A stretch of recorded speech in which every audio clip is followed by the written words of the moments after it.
Visakha railway zone ఉద్యోగుల విభజనలో తెలుగు ఉద్యోగులపై విపక్ష జరుగుతుందని జేఏసీ నేత రామారావు ఆరోపించారు. భువనేశ్వర్లో పనిచేస్తున్న తెలుగు ఉద్యోగులపై ఎన్ఓసీలు ఇవ్వడం లేదన్నారు.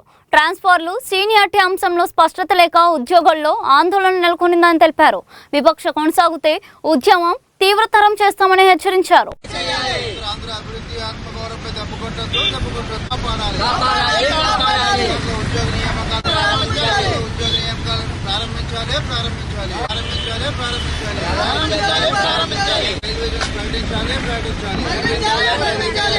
రైల్వే రిక్రూట్మెంట్ బోర్డు రిపోర్ట్ చేయాలి.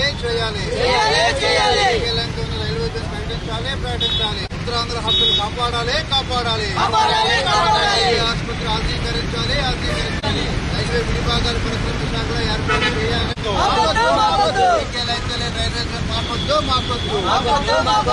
ఏపీ హక్కులు కాపాడాలి.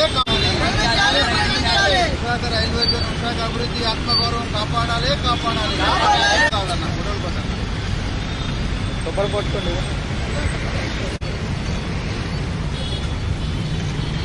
నియమించాలి. విశాఖలో మెట్రో సర్వీస్ వెంటనే ప్రారంభించాలి.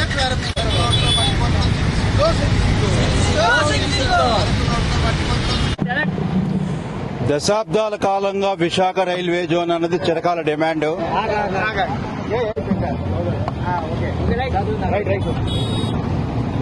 దశాబ్దాల కాలంగా విశాఖ రైల్వే జోన్ లేకపోవడం కారణంగా అనేక వివక్షలు, అవమానాలు పాల్పడుతూ వచ్చింది.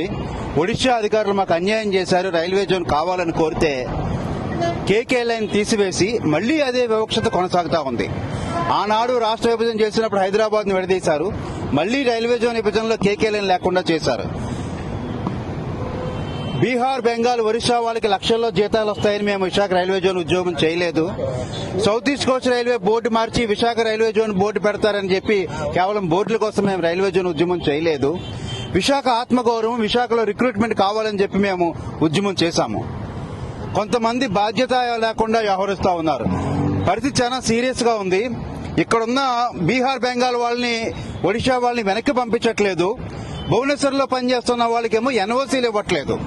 ఢిల్లీలో రైల్వే బోర్డు కార్యాలయంలో హెచ్ఆర్ డిపార్ట్మెంట్ వాళ్ళు నిరంకుశంగా వ్యవహరిస్తా ఉన్నారు. ఏపీకి అన్యాయం చేస్తా ఉన్నారు. తిరిగి తెలంగాణ, బీహార్, బెంగాల్, ఒరిస్సా వాళ్ళని వైజాగ్ నెత్తి మీద పెడతా ఉన్నారు.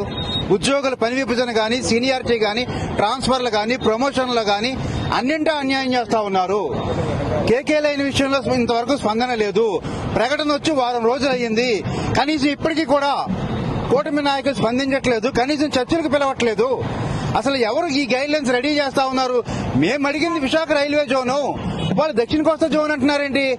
రాష్ట్ర విభజనలో అమరావతికి పేరు ఎలా వచ్చింది? అక్కడ రాజధాని పెట్టారు కాబట్టి అమరావతి రాజధాని పేరు ఇచ్చారు. ఇవాళ రైల్వే జోన్ ఇక్కడ కావాలని దీనికి విశాఖ రైల్వే జోన్ పేరు వచ్చింది.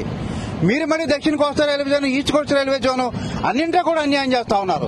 ఇవాళ ఉద్యోగాల్లో గాని, నియామకాల్లో గాని, నిధుల్లో గాని విశాఖ గొంతు నొక్కుతా ఉన్నారు. ఆంధ్రప్రదేశ్ హక్కులు కాలు రాస్తా ఉన్నారు. నేను హెచ్చరిస్తా ఉన్నాను 1-4 సార్లు మళ్ళీ మీకు. విశాఖలో ఒడిశా బస్సులు అడ్డుకుంటాం, ఒడిశా భువనేశ్వర పిల్ల రైలు కూడా అడ్డుకుంటాం. తమాషా చేసుకుంటుంటే వాళ్ళకి లక్షల్లో జీతాలా? బీహార్, బెంగాల్, ఒడిశా వాళ్ళకి లక్షల్లో జీతాలా? ఇక్కడ వాళ్ళు 10-15 వేలు కూడా ఒక ఉద్యోగం లేదు, కూలి పనులు చేస్తా ఉన్నారు. ఏమిటి పరిస్థితి? విశాఖ రైల్వే జోన్ వచ్చిన తర్వాత కూడా మాకు అన్యాయం జరుగుతుంది. కాబట్టి ఖచ్చితంగా మమ్మల్ని చర్చలకు పిలవాల్సిన అవసరం ఉంది. ఏపీకి, విశాఖకి న్యాయం చేయాలని చెప్పి నేను కోరుకుంటా ఉన్నాను. జేడీ రామారావు, ఏపీ ప్రజా సంఘాలు జేఏసీ అధ్యక్షులు.